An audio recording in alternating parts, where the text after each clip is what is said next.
Let me ask you a question. Are you happy?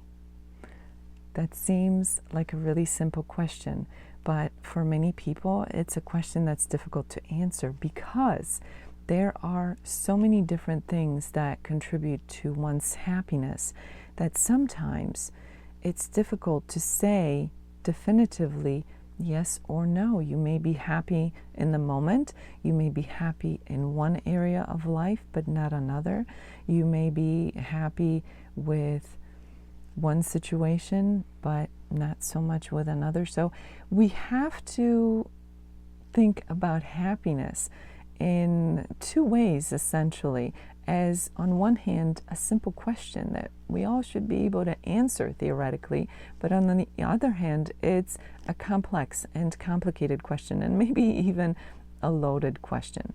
But throughout the years, as people have studied happiness and what contributes to our happiness, and of course, there are some individual differences for people, what keeps coming up as one definitive variable in terms of what contributes to our happiness are relationships. And specifically, I'm talking about positive, high quality relationships. So the kinds of relationships that contribute to your life, that contribute to your growth, that contribute to your well-being, that enrich you, that support you, that, well, make you happy. When you have positive relationships in your life, you are that much closer towards that general feeling or that general state of happiness. So what does that tell us? That tells us the importance of positive relationships in our life.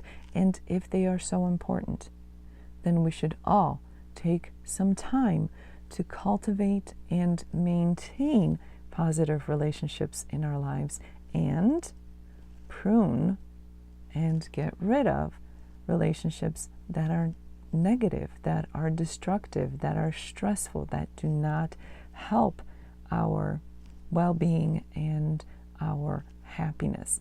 Having said that, we all know that yes, there are some relationships you can simply end, and there are other relationships, like family, for example, that it may not be an option to end them, but you can still do things to minimize exposure, minimize spending time together, and allow yourself to instead focus on those relationships that are considered positive. So today, ask yourself, are you happy?